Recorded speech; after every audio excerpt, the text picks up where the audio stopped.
LPUP merit list সম্পৰ্কে এটা গুৰুত্বপূৰ্ণ বিষয় আপোনালোকৰ সৈতে আলোচনা কৰিবলৈ আহিছোঁ। সকলোৱে লাইক কৰিবলৈ একেবাৰে নাপাহৰিব ভিডিঅ'টো আৰু আপোনালোকৰ বন্ধু বান্ধৱীৰ সৈতে শ্বেয়াৰ কৰিবলৈ একেবাৰে নাপাহৰিব, কাৰণ সকলোৱে এই বিষয়টো জনাটো অতি বেছি প্ৰয়োজনীয়।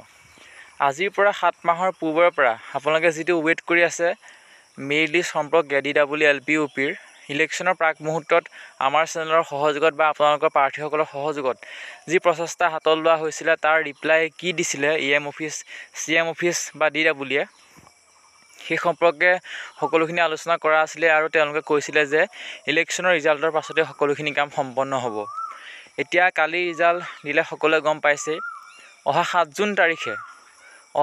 জুন তাৰিখে সকলো ওলাই আহিব অন্তত আপোনালোকৰ কাৰণে ৰিকুৱেষ্ট কৰিবৰ কাৰণে যাতে মেৰিট লিষ্ট সোনকালে প্ৰকাশ কৰি দিয়ে DWয়ে। আপোনালোকৰ যিটো আচলতে ৱেইটিং, ইমান দিনে ৱেইট কৰি আছে, সেই ৱেইটৰ অৱসান ঘটাই অন্তত মেৰিট লিষ্টসমূহ প্ৰকাশ কৰি দিয়ক।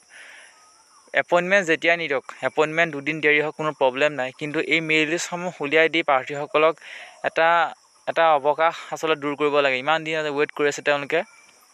ইলেকশ্যনৰ প্ৰাক মুহূৰ্তত আমাৰ চেনেলৰ সহযোগত, প্ৰাৰ্থীসকলৰ সহযোগত যেতিয়া নেকি ভিজিট কৰা হৈছিলে, তেতিয়া এটা কথা কৈছিলে যে ইলেকশ্যনৰ পাছতে সকলোখিনি কাম সম্পন্ন হ'ব।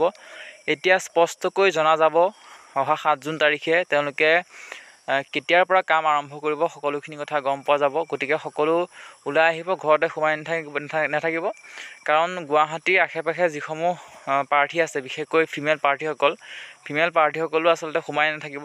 আপোনালোকৰ যিটো মত, সেই মতক বেছি গুৰুত্ব দিয়া যেন অনুভৱ হয়। গতিকে মেলতকৈ ফিমেলসকল বেছিকৈ ওলাই আহিব। গুৱাহাটীৰ বৰ্ডাৰিং ডিষ্ট্ৰিক্টৰ যিসকল আছে আশে পাশে, গুৱাহাটীলৈ আচলতে যাৰ নেকি সোনকালে তেওঁলোক উভতি যাব পাৰে, দিনতীয়াকৈ উভতি যাব পাৰে গুৱাহাটীৰ পৰা, তেওঁলোকে দুপইচা খৰচ কৰি সকলোৰে কাৰণে, নিজৰ কাৰণে ওলাই আহক আৰু এটা সঠিক ৰিজাল্ট পাব।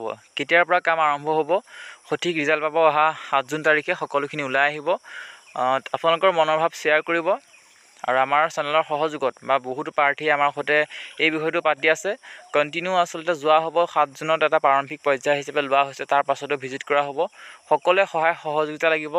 অফিচত যিমান প্ৰেছাৰ দিব পৰা হয়, অনুৰোধ কৰিব পৰা হয়, সিমানে তেওঁলোকে কামখিনি সোনকালে কৰিব।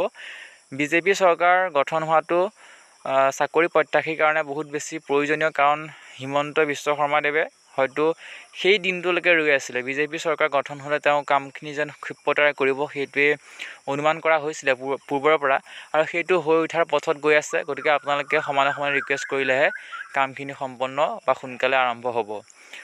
এটা বহু বেছি গুৰুত্বপূৰ্ণ বিষয় আপোনালোকৰ সৈতে শ্বেয়াৰ কৰিলোঁ। আপোনালোকৰ ভিডিঅ'টো শ্বেয়াৰ কৰি দিব বন্ধু বান্ধৱীৰ সৈতে। পৰৱৰ্তী সময়ত পুনৰ লগ পাম। ধন্যবাদ।